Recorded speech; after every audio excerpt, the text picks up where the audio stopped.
बिस्मिल्लाहिर्रहमानिर्रहीम। अस्सलाम वालेकुम नाज़रीन कराम, मैं हूं मखदूम शहाबुद्दीन और आप देख रहे हैं मेरा फेसबुक और यूट्यूब चैनल। उम्मीद करता हूं आप सब लोग बखैर आफियत होंगे और जहां भी होंगे अपने अहले खाना समेत खुश भी होंगे और महफूज भी। नाज़रीन कराम, एक जानिब तो अफ़गान तालिबान की पाकिस्तान के लिए और वज़ीर आज़म पाकिस्तान इमरान खान की जानिब से अमन की कोशिशें और अफ़गानिस्तान के आम अवाम और तालिबान की हुकूमत के लिए की गई आलमी कोशिशों को सराहा जा रहा है। पै दर पै तालिबान की जो टॉप लीडरशिप है, जो ऑफिशियल स्पोक्स पर्सन है, उनकी तरफ से पाकिस्तान की तारीफ की जा रही है, पाकिस्तान के किरदार को बड़े पैमाने पर सराहा जा रहा है। लेकिन इसके साथ ही साथ जब से अफ़गान तालिबान ने काबुल का कंट्रोल संभाला है, उस वक्त से लेकर आज के दिन तक कुछ ऐसी स्टेटमेंट्स, कुछ ऐसे इवेंट्स, कुछ ऐसे वाक़यात हुए हैं जो कि एक और कहानी सुनाते हैं, जो कि एक बिल्कुल मुख्तलिफ रुख और एक बिल्कुल मुख्तलिफ एंगल दिखाते हैं और अफगान तालिबान की पाकिस्तान के साथ मोहब्बत जो है उस पर बहुत से सवालात खड़े कर देते हैं। इस सब के अंदर नाज़रीन कराम, तालिबान कमांडर जनरल मुबीन की एक स्टेटमेंट बड़ी वायरल होती है आज से तकरीबन कुछ दिन पहले, और उस स्टेटमेंट के अंदर उसने कुछ बातें की इमरान खान के कठपुतली होने के हवाले से। लेकिन अब उसी जनरल मुबीन ने नया धमाका कर दिया है और एक ऐसा पिंडोरा बॉक्स खोला है जो कि आने वाले दिनों के अंदर मामलात को इंतहाई कशीदा कर सकता है। और अफगानिस्तान और पाकिस्तान के दरमियान बॉर्डर, या फिर जिसे ड्यूरेंट लाइन कहा जाता है, उसके हवाले से धमाकेदार बयान के उसे तालिबान तस्लीम नहीं करते। अटक तक पाकिस्तान का जो इलाका है, यानी कि अटक से लेकर अफगानिस्तान तक जो इलाका है वो अफगानिस्तान का है और उसे हासिल किया जाएगा। ये एक बड़ी ही तशवीशनाक सूरत हाल है। मैं आपके सामने पूरी स्टेटमेंट और एग्जैक्ट क्या कहा गया है वो रखूंगा, लेकिन इस सब के अंदर नाज़रीन कराम बहुत सी चीजें हैं जो समझना बड़ा जरूरी है। ये ड्यूरेंट लाइन है क्या, इसकी तारीख क्या है, इसका नाम कैसे पड़ा और इस पर किस तरह से ये एक लावा है जो अंदर ही अंदर उबल रहा है पाकिस्तान और अफगानिस्तान के दरमियान, और क्या ये लावा फटने को तैयार हो चुका है। पाकिस्तान के वजीर आजम इमरान खान के लिए, पाकिस्तान के सिपह सालार जनरल कमर जावेद बाजवा के लिए और नए तैनात होने वाले DGISI, उसके साथ ही साथ नए तैनात होने वाले core commander Peshawar general Faiz Hamid के लिए भी एक बहुत बड़ा चैलेंज है। और इस पर नजरें जो है इस वक्त पाकिस्तान की सिविल मिलिट्री लीडरशिप मरकूज किए हुए है। उस हवाले से मैं तमाम तर डिटेल्स आपके सामने रखूंगा और इस पूरे मामले को हम एक सेगमेंट के अंदर डिस्कस करेंगे। तालिबान की तरफ से जो कुछ फैक्शंस हैं, कुछ अनासिर हैं जिनके anti Pakistan rhetoric, anti Pakistan statements आती हैं, उन्हें एनालाइज करेंगे। और जनरल मुबीन जिसने 2 हफ्ते बाद एक और धमाका किया है ड्यूरेंट लाइन के हवाले से, what he has exactly said, इसके ऊपर भी बात करेंगे कि एग्जैक्टली जनरल मुबीन ने कहा क्या है, ये जनरल मुबीन है कौन। इस हवाले से बड़ी डिटेल्ड वीडियो होने वाली है, इंफॉर्मेटिव और रिसर्च बेस्ड। आपने ये वीडियो मिस नहीं करनी। जिन लोगों ने अभी तक चैनल को सब्सक्राइब नहीं किया उनसे मेरी ये दरखास्त है कि चैनल को लाजमी सब्सक्राइब कर लें, बेल आइकन को प्रेस करना मत भूलिएगा ताकि आने वाली तमाम तर वीडियोज आप तक पहुंचती रहें और इसी तरह आपका और मेरा ये साथ बरकरार रह सके। नाज़रीन कराम, पाकिस्तान और अफगानिस्तान के दरमियान बॉर्डर या फिर इंतहाई वॉलेटाइल बॉर्डर जो है, जिस पर हाल ही में जो फेंसिंग का पाकिस्तान का इनिशिएटिव है जिसने अब पाकिस्तान को अल्हम्दुलिल्लाह अमन का गहवारा बनाया है, और आप अंदाजा भी नहीं कर सकते थे कि अफगानिस्तान की वॉलेटाइल सिचुएशन को का फायदा उठाकर किस कदर दहशतगर्दी यहां पर आती। और जनरल कमर जावेद बाजवा का यह इनिशिएटिव मैं समझता हूं ये पाकिस्तान पर सबसे बड़ा एहसान होगा कि जिस तरह से पाक फौज के जवानों ने अपने खून से यह बाढ़ लगाई, कितनी शहादतें हुई। लेकिन इस पर यह शहादतें भी क्यों हुई, उन पर पै दर पै हमले क्यों होते थे, इस तरफ से भी कुछ शरपसंद अनासिर जो हैं वो उन्हें क्यों निशाना बनाते थे, वो सारी की सारी गेम इस ड्यूरेंट लाइन में छुपी हुई है। और नाज़रीन कराम, पाक अफगान बॉर्डर जो है इसे ड्यूरेंट लाइन भी कहा जाता है और इसके हवाले से अभी तक ना तो इसे किसी अफगान लीडरशिप ने एक्सेप्ट किया है, ना ही अशरफ गनी इसे एक्सेप्ट करता था, ना ही इसे यहां पर बैठे मंजूर पश्तीन लोग एक्सेप्ट करते हैं। लेकिन इंटरेस्टिंगली इसे अफगान तालिबान भी अभी तक एक्सेप्ट नहीं करते। तो अब ये है क्या, इस हवाले से कुछ हिस्ट्री है। ये नाज़रीन कराम, पाकिस्तान और अफगानिस्तान के दरमियान जो बॉर्डर है ये 1500 प्लस माइल्स का है और पाक अफगान बॉर्डर जो है जिसकी हाल ही में फेंसिंग भी हुई है, इसे ना तो अभी तक तालिबान ने कबूल किया है ऑफिशियली। अलबत्ता पाकिस्तान की इस वक्त पूरी कोशिश होगी और अब तक की सबसे बड़ी डिप्लोमेटिक विक्ट्री होगी अगर पाकिस्तान अफगान तालिबान से इसे कबूल करवा लेता है। नाज़रीन कराम, 19th सेंचुरी के अंदर, 18th 1970s का जो टाइम था जब ब्रिटिश इंडिया के अंदर आया और उसने पूरे का पूरा बरे सगीर पाको हिंद पर अपना कब्जा कर लिया, एक जानिब ये मामला चल रहा था, आगे था अफगानिस्तान, अफगानिस्तान से उस तरफ था यूएसएसआर या फिर आप रशिया कह लें या सोवियत यूनियन कह लें, उनका असर रसूख बढ़ रहा था, या जो पुराना रशिया था उसके हवाले से तमाम तर चीजें जो हैं उस वक्त वो वहां पर थे। अब नाज़रीन कराम हुआ ये कि अफगानिस्तान बीच में पिसा हुआ था और अफगानिस्तान की टेरिटरी जो है वो बीच में सैंडविच बनी हुई थी और इस सब के अंदर रशियन इन्फ्लुएंस जो है वो अफगानिस्तान के अंदर बढ़ती गई। रशिया जो है वो ट्रेड के हवाले से अफगानिस्तान के अंदर अपना इन्फ्लुएंस लाता गया, उसके साथ ही साथ जो मिलिट्री के एतबार से रशिया जो है उधर अपना इन्फ्लुएंस लाता गया। अब ये चीज जो है इसे यहां पर बैठे ब्रिटिश देख रहे थे और इनका एक शख्स था, कॉलोनियल एडमिनिस्ट्रेटर था एक, जिसका नाम था सर हेनरी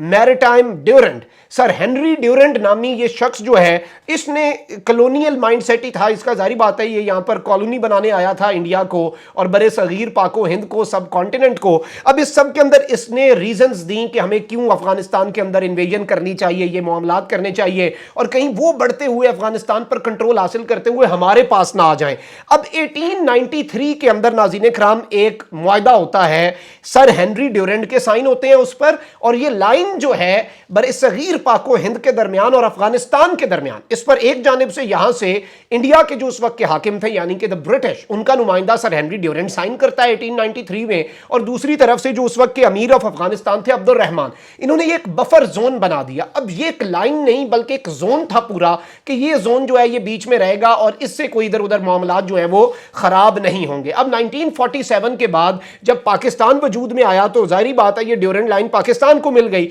और उधर से इंडिया तो बिल्कुल कट गया अफगानिस्तान से, उसका डायरेक्ट तो कोई बॉर्डर नहीं है। इस सब के अंदर अब जो अफगान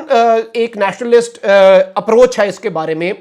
वो ये है कि ये मुआहदा तो ब्रिटिश के दरमियान था और अमीर ऑफ अफगानिस्तान के दरमियान था, तो जी पाकिस्तान के बनते ही और यहां पर भी नई गवर्नमेंट नहीं आई तो ये मुआहदा जो है ये नल एंड वॉइड हो गया। अलबत्ता इस सब के अंदर पाकिस्तान ने रिसेंटली जो फेंसिंग की है, जो यहां पर बाड़ लगाई है, वो एक बहुत बड़ा फैक्टर है, वो एक इंतहाई इंपॉर्टेंट फैक्टर है कि पाकिस्तान ने इसे लेजिटिमाइज किया है, पाकिस्तान ने इसे लीगलाइज किया है और ये एक बड़ा इंपॉर्टेंट फैक्टर था, number one. Number two, Taliban कहते हैं हमारे सॉइल से इधर कार्रवाई नहीं होगी, और जब से अफगान तालिबान की गवर्नमेंट आई है पाक फौज पर हमले बड़े हैं, लेकिन अफगान साइड से हुआ हमला या फिर पाकिस्तान के अंदर जो इनके तितर बितर हुए सेल्स हैं वो एक्टिव हुए हैं, अफगान सॉइल से पाकिस्तान के ऊपर एक गोली भी नहीं चली। तो इस हवाले से तालिबान जो है वो एक बड़ी डिसेंट सी अप्रोच रखे हुए हैं। लेकिन दूसरी जानिब अफगान तालिबान एक तरफ कहते हैं कि इमरान खान बेशक कहें कि हम अच्छी हुकूमत कायम करें, ये उनकी अमन की कोशिश है, ये मुदाखलत नहीं है, हम पाकिस्तान के साथ हैं, पाकिस्तान के हम इस वक्त शुक्रगुजार हैं, एक जगह कहा कि हम इमरान खान के कर्जदार हैं, और अगर सबसे ज्यादा इस वक्त तालिबान दुनिया के अंदर किसी वर्ल्ड लीडर की, इंडिविजुअल की इज्जत करते हैं तो वो इमरान खान ही है।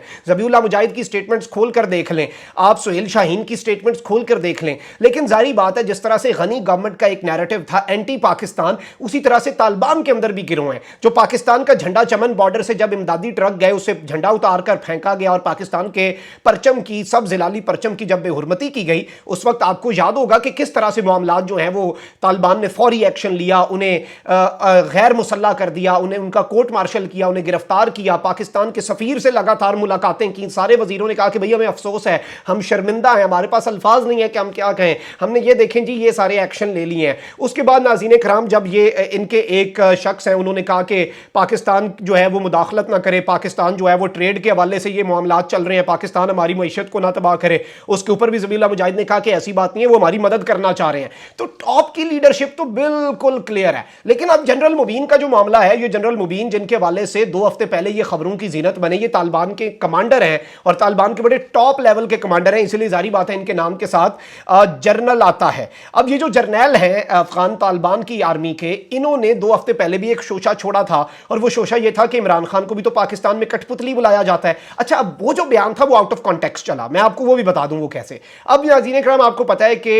शेख रशीद साहब ने भी रिसेंटली बताया है और हमारे अपने सोर्सेज ने भी हमें पहले बताया था कि जब पाकिस्तान अफगान तालिबान को कहता है इंक्लूसिव गवर्नमेंट बनाए और पाकिस्तान कहता है कि भाई हामिद करजई को भी शामिल कर लें, पाकिस्तान कहता है कि जी अब्दुल्ला को भी शामिल कर लें, तो वो कहते हैं इमरान खान साहब आप बता दें आप मंजूर पश्तीन को शामिल करेंगे, इमरान खान साहब आप बताएं नवाज शरीफ और जरदारी को अपनी काबीना के अंदर विफाकी वजीर बना दें आप, अगर आप नहीं कर सकते तो हमारी भी मजबूरी समझें, वो लोग भी करप्ट हैं, हम उन्हें नहीं ला सकते सिर्फ इसलिए कि दुनिया हमारे वाह वाह करे, दुनिया हमें तमगे पहनाए और दुनिया में एक्सेप्ट करे, हम ये कबूल नहीं कर सकते। अब उसी तरह से जनरल मुबीन का जो इंटरव्यू था उसमें यह था कि देखें जी इमरान खान को उनके मुल्क के अंदर यह کہا جاتا ہے کہ عمران خان کٹپتلی ہیں, عمران خان کو اپنی کوئی ان کی سے نہیں ہے, ملٹری انہیں چلاتی ہے, وہ پپٹ ہیں, ملٹری ان کی سٹرنگز پل کرتی ہے. البتہ میں ایسی بات نہیں کروں گا, لیکن اب ہم اگر وہ بات کریں تو کتنا معیوب لگے, اس لیے پاکستان بھی اس طرح سے ہمارے بارے میں بات نہ کرے. اچھا, اس بیان کو وہ البتہ ہارش بیان تھا, جنرل مبین کا جو بیان تھا it was a very harsh statement, لیکن اسے مزید ہارش بنایا گیا اور ظاہری بات ہے اپنے اینگلز دیے گئے. لیکن اب جو اسٹیٹمنٹ آئی ہے یہ انتہائی خطرناک ہے. اور ناظرین کرام, یہ ایک انتہائی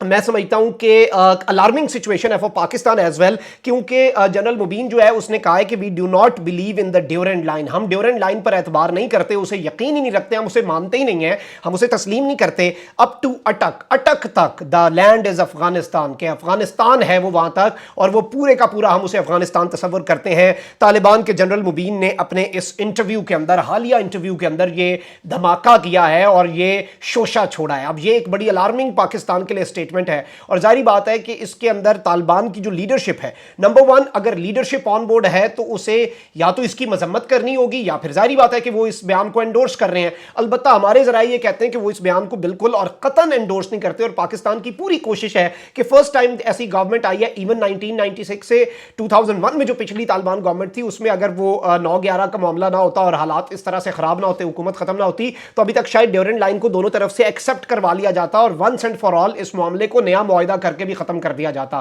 البتہ ناظرین کرام, کتنے ہی دنیا کے ممالک ہیں انہوں نے اپنی فارم آف گورنمنٹ چینج کی, وہاں پر نظام حکومت چینج ہوا, اور جو معاہدے ہیں جب تک نیا معاہدہ نہیں ہوتا, وہ پچھلا معاہدہ تو نل اینڈ وائڈ نہیں ہو سکتا, وہی معاہدہ چلتا ہے. تو even if that was an agreement جو کہ ادھر ڈیورنڈ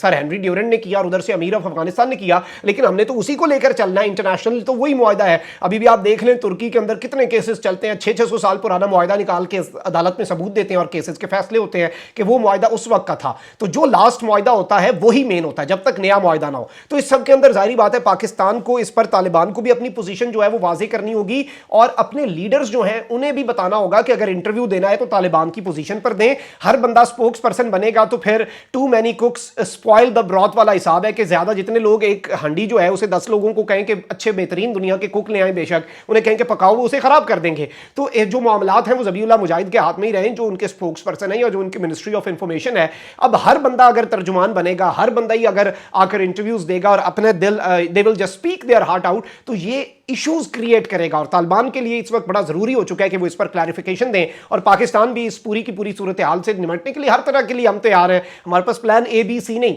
ہمارے پاس پلان زی تک تیار ہے. ہم ہر طرح کی پاسبلٹی جو ہے الحمدللہ, ہمارے گمنام ہیروز, ہماری ISI, ہمارے ادارے, فوج, پاکستان کی سویلین لیڈرشپ, سب نے مل کر یہ اسٹریٹجی بنائی ہوئی ہے, اور الحمدللہ اب یہ معاملات بڑی بہتری سے انشاءاللہ خوش اسلوبی سے حل ہوں گے. لیکن دس از سم تھنگ ویری الارمنگ, اور اسے ہائی لائٹ کرنا بڑا ضروری ہے, کیونکہ ہم خطرہ جو ہے اسے دیکھ کر آنکھیں بند کر کے یہ نہیں سوچ سکتے کہ خطرہ نہیں ہے. ہمیں چیزوں کا ادراک ضرور ہونا چاہیے تاکہ ہم چیزوں کو انالائز کر سکیں اور ان پر اپنی آواز اٹھا سکیں. کامنٹ سیکشن میں رائے کا اظہار ضرور کیجیے گا, بتائیے گا اس پورے سینیریو پر آپ کی کیا رائے ہے, آپ اس معاملے کو کس طرح سے دیکھتے ہیں. اپنا بہت زیادہ خیال رکھیے گا, چینل کو سبسکرائب کر لیں, اپنے ارد گرد لوگوں کا بھی آپ نے بہت زیادہ خیال رکھنا ہے, اور اس ملک پاکستان کا بھی. اللہ تعالیٰ پاکستان کو سلامت رکھے, اللہ تعالیٰ ہمارے پیارے پاکستان کو تا قیامت رکھے. اللہ نگہبان پاکستان زندہ باد.